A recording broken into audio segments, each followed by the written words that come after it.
میں نے آج تک ایسا کوئی باپ نہیں دیکھا، میں نے آج تک ایسی کوئی ماں نہیں دیکھی کہ جو کاروبار بچانے کے لیے، دکان بچانے کے لیے، مارکیٹ بچانے کے لیے، اپنی گاڑی بچانے کے لیے کبھی اولاد کو بیچتے نظر آئے ہو۔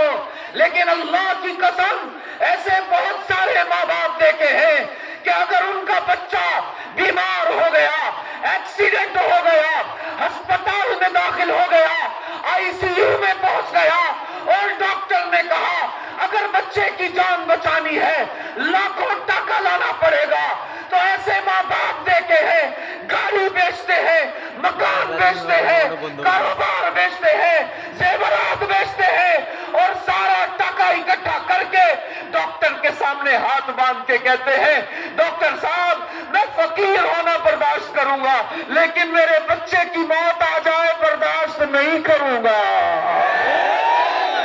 اللہ بات مانتے ہو نا، ٹکا اتنا قیمتی نہیں جتنی اولاد قیمتی ہے۔ এটা মানছি তো আমরা যে টাকা এত মূল্যবান নয়, সন্তান যতটা মূল্যবান।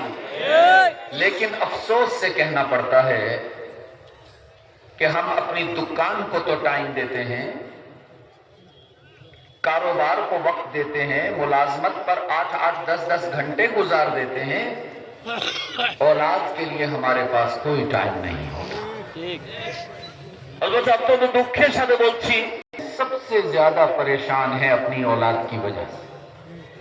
ٹھیک ہے کارونےই বর্তমান বাবা মারা সবচেয়ে বেশি দুশ্চিন্তা সবচেয়ে বেশি পেরেশানির মধ্যে আছে তাদের সন্তানকে নিয়ে। کیونکہ جب بچوں کو قیمتی بنانے کا وقت تھا وہ تو ہم نے ان کو دیا ہی نہیں، ہم نے اپنا سارا وقت آج کل تو خیر سے اس کو دیا ہوا ہے۔ ابھی بھی دیکھو نا آپ لوگ موبائل لے کر بیٹھے ہیں، مجھے تو عجیب لگ رہا ہے، مجھے آپ کے چہرے نظر نہیں آ رہے، موبائل نظر آ رہا ہے۔ میں تو آپ کا چہرہ دیکھنا چاہتا ہوں۔ فون کیا، کہنے لگا مفتی صاحب ایک مسئلہ پوچھنا ہے۔ میں نے کہا پوچھو۔ کہنے لگا وہ اگر میں اپنے واش روم میں ایک سوئچ لگا لوں تاکہ موبائل چارج ہوتا رہے۔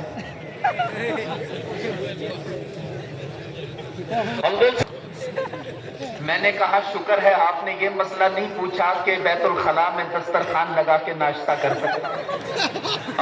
میں ایک دوست بہت بڑے تاجر تھے، مجھے اپنے گھر لے گئے۔ میں نے کہا بھائی مجھے وضو کرنا ہے، واش روم لے جاؤ۔ میں جب واش روم میں گیا تو وہاں مجھے ایک جگہ نظر آئی کہ جہاں نہ صابن رکھا ہے نہ شیمپو رکھا ہے، ویسے ہی ایک جگہ بنی ہوئی ہے۔ تو میں نے پوچھا بھائی یہ کس لیے بنائی ہے آپ نے؟ انہوں نے کہا حضرت جب پینٹ باندھتا ہوں تو موبائل اس پر رکھ دیتا ہوں۔ حضرت کیا کیا سناؤں آپ کو۔ ایک مرتبہ ہم ایک جماعت میں تھے، ایک گاؤں میں ہماری تشکیل ہو گئی اور مسجد میں ایک ہی واش روم تھا۔ جماعت کا ایک ساتھی جب واش روم جاتا 10-15 منٹ تک اندر ہی رہتا، باہر نہ آتا۔ ساری جماعت پریشان، صبح فجر سے پہلے لائن لگا کے ساری جماعت والے کھڑے ہوتے۔ انہوں نے کہا امیر صاحب یہ ساتھی شاید بیمار ہے، اس کو پیٹ میں کوئی تکلیف ہے، یہ اتنی دیر لگاتا ہے واش روم میں، ہماری باری نہیں آتی، نماز قضا ہو جاتی۔ آپ ان سے پوچھئے کوئی پریشانی ہے، کوئی مسئلہ ہے، کوئی تکلیف ہے، بیماری ہے تو ہم ڈاکٹر سے ملاقات کرواتے ہیں، کوئی میڈیسن لیتے ہیں، علاج کرتے ہیں۔ جامعت شافی رہا ہوں 2005 کی، এটা 2005 কথা۔ اس زمانے میں یہ سمارٹ فون نہیں تھا، چھوٹا فون ہوتا تھا بٹن والا، آپ نے شاید یوز کیا ہو کسی نے؟ یہ والا، یہ آپ کا واقعہ تو نہیں ہے نا؟ اچھا، یہ والا بٹن والا موبائل ہوتا تھا اس زمانے میں۔ تو میں نے اس ساتھی کو بٹھایا، ساری جماعت بیٹھ گئی۔ میں نے کہا محترم آپ کی طبیعت ٹھیک ہے؟ اس نے کہا بالکل ٹھیک ہے۔ میں نے کہا پیٹ میں درد؟ نہیں کوئی درد نہیں ہے۔ تو بھائی جب واش روم جاتے ہو اتنی دیر کیا کرتے ہو؟ اب وہ بیچارہ پریشان ہو گیا، کہنے لگا وہ امیر صاحب بات یہ ہے واش روم جاتا ہوں نا تو وہ جو سانپ والی گیم ہے نا وہ لگا لیتا ہوں۔ سانپ والی گیم آپ لوگ سانپ کو کیا بولتے ہیں؟ وہ میں گیم کھیلتا ہوں، سانپ بڑا ہوتا جاتا ہے اور بڑا ہوتا جاتا ہے، دل نہیں کرتا کہ گیم ختم ہو۔ جب وہ مرتا ہے تو میں باہر نکلتا ہوں۔ دوستو یہ موبائل ضرورت کی چیز ہے، اس کو اتنا ٹائم دیں جتنا اس کا حق ہے۔ ایسا نہ ہو کہ 3 4 گھنٹے آپ ریلز دیکھ رہے ہیں، شارٹس دیکھ رہے ہیں، فیس بک دیکھ رہے ہیں اور آپ کے بچے آپ سے دور ہوتے چلے جا رہے ہیں۔ اور বলছেন সাথীদের অভিযোগের পরে সন্তান যেন আমাদের কাছ থেকে মাহরুম না থেকে যায়।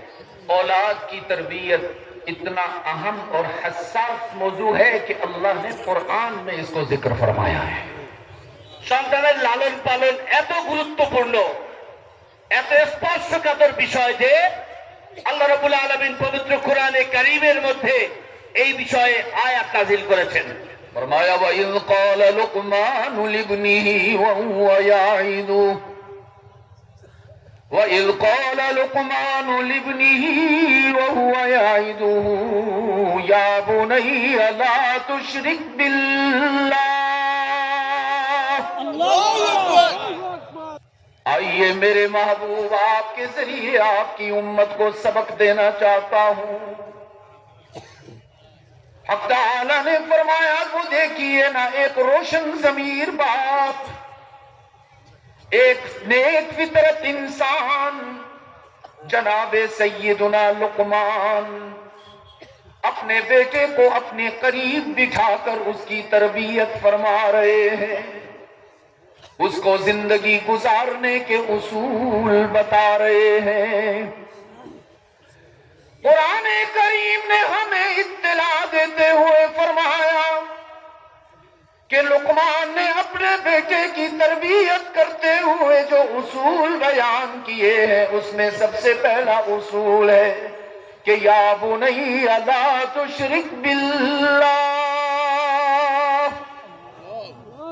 میرے فرزند، میرے لخت جگر، میرے نور نظر، تجھے سمجھانا چاہتا ہوں کہ زندگی کے سفر میں کبھی اپنے محسن سے بے وفائی نہ کرنا، ہمیشہ اللہ کے وفادار بن کے رہنا،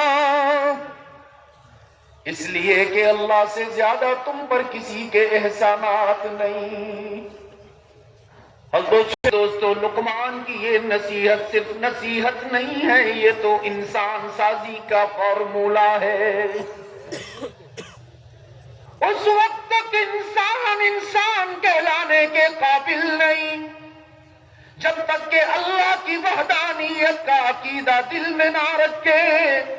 اگر کوئی انسان اللہ کی ذات و صفات میں کسی کو شریک کرتا ہے وہ انسان نہیں، وہ تو جانوروں سے بھی بدتر ہے۔ ہر گناہ معاف کر دیتا ہے لیکن شرک کے لیے اللہ کے ہاں کوئی معافی نہیں۔ رب العالمین نے فرمایا ان اللہ لا یغفر ان یشرک بہ وَيَغْفِرُ مَا دُونَ ذَلِكَ لِمَن يَشَاءُ، باقی جو گناہ بھی لے کر آؤ گے آسمان کے ستاروں سے زیادہ، صحرا کے ذروں سے زیادہ، بارش کے قطروں سے زیادہ، ہوا کے جھونکوں سے زیادہ گناہ لے کر آؤ، حق تعالیٰ فرما رہے ہیں توبہ کرتے ہی اللہ گناہ معاف کر دے گا، لیکن اگر چھوٹا سا شرک کر کے آئے اللہ معاف نہیں کرے گا۔